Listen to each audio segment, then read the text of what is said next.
രണ്ട് സീറ്റിൽ നിന്ന് കേവല ഭൂരിപക്ഷത്തിലേക്കുള്ള ബി.ജെ.പിയുടെ വളർച്ചയെക്കുറിച്ച് പറയാത്തവരില്ല. ബി.ജെ.പിയെ ഈ നിലയിൽ എത്തിച്ചതാര് എന്നത് ചാനൽ ചർച്ചകളിൽ കോൺഗ്രസ് ഇടതു നേതാക്കളുടെ പോരിനും കാരണമാകാറുണ്ട്. അദ്വാനിയിലും വാജ്പേയിലും മാത്രം ഒതുങ്ങിപ്പോയ ബി.ജെ.പിയെ വലിയ ശക്തിയായി വളർത്തിയതിന്റെ ഉത്തരവാദിത്വം കോൺഗ്രസിനെന്നാണ് വാദിക്കുന്ന CPM നേതാക്കളുണ്ട്. കോൺഗ്രസിനെ അധികാരത്തിൽ നിന്ന് പുറത്താക്കാൻ ബി.ജെ.പി നേതാക്കൾക്കൊപ്പം കൂടിയത് നിങ്ങളാണെന്ന മറുപടിയാണ് കോൺഗ്രസുകാർ ഇടതുപക്ഷത്തിന് നൽകുക. ലോക്സഭയിൽ ബി.ജെ.പിക്ക് 2 സീറ്റ് മാത്രമുണ്ടായിരുന്ന സന്ദർഭം ഉണ്ടായി എന്നത് നേരാണ്. എന്നാൽ ആ 2 അംഗങ്ങൾ വാജ്പേയിയും അദ്വാനിയും അല്ല എന്നതാണ് നേര്. 1984 തിരഞ്ഞെടുപ്പിലാണ് ബി.ജെ.പി 2 സീറ്റിൽ ഒതുങ്ങിയത്. 80-ൽ ബി.ജെ.പി രൂപം കൊണ്ട ശേഷം നടന്ന ആദ്യ തിരഞ്ഞെടുപ്പ്.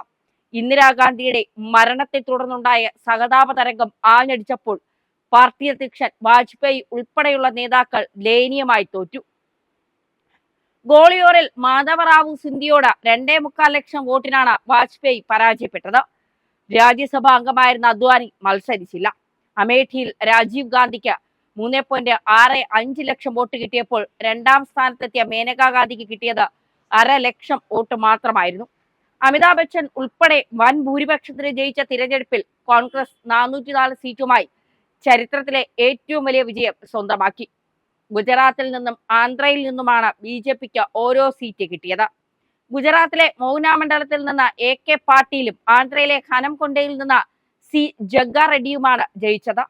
വടക്കേ ഇന്ത്യയിൽ പാർട്ടി എന്ന ആക്ഷേപം ശക്തമായിരുന്നപ്പോൾ കിട്ടിയ 2 സീറ്റിൽ 1 ദക്ഷിണേന്ത്യയിൽ നിന്ന്. അതുമാത്രമായിരുന്നില്ല പ്രത്യേകത. ആന്ധ്രയിൽ ബി.ജെ.പി തോൽപ്പിച്ചത് PV നരസിംഹറാവുവിനെയായിരുന്നു. ആന്ധ്രയിൽ മുഖ്യമന്ത്രിയും കേന്ദ്രമന്ത്രിയും പിന്നീട് പ്രധാനമന്ത്രിയും കോൺഗ്രസ് അധ്യക്ഷനും ഒക്കെയായ സാക്ഷാൽ നരസിംഹറാവു ഹാട്രിക് വിജയം നേടി മത്സരിച്ച സിറ്റിംഗ് സീറ്റിൽ 1/2 ലക്ഷത്തിലധികം വോട്ടിന് തോറ്റു. മഹാരാഷ്ട്രയിലെ റാംടക്കിലും ജനവിധി തേടിയിരുന്ന റാവു അവിടെ വിജയിച്ചതിനാൽ ലോക്സഭയിൽ എത്തുകയും രാജീവ് മന്ത്രിസഭയിൽ ആഭ്യന്തരമന്ത്രിയാവുകയും ചെയ്തു. 5 വർഷം കഴിഞ്ഞ് നടന്ന തിരഞ്ഞെടുപ്പിൽ 2-ൽ നിന്ന് 85 സീറ്റിലേക്കായി ബി.ജെ.പിയുടെ കുതിപ്പ്.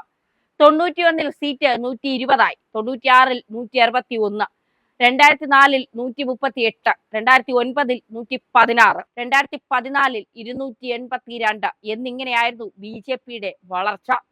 2019-ൽ 303 സീറ്റ് സ്വന്തമാക്കി ചരിത്ര വിജയവും ബി.ജെ.പി നേടി. ബി.ജെ.പിയുടെ മുൻ രൂപമായിരുന്ന ഭാരതീയ ജനസംഘത്തിന് 1952-ലെ ആദ്യ തിരഞ്ഞെടുപ്പിൽ കിട്ടിയത് 3 സീറ്റായിരുന്നു.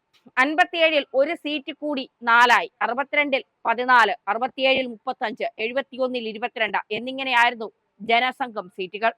77-ലും 80-ലും ജനതാ പാർട്ടി ലയിച്ച് ഒന്നിച്ചാണ് മത്സരിച്ചത്.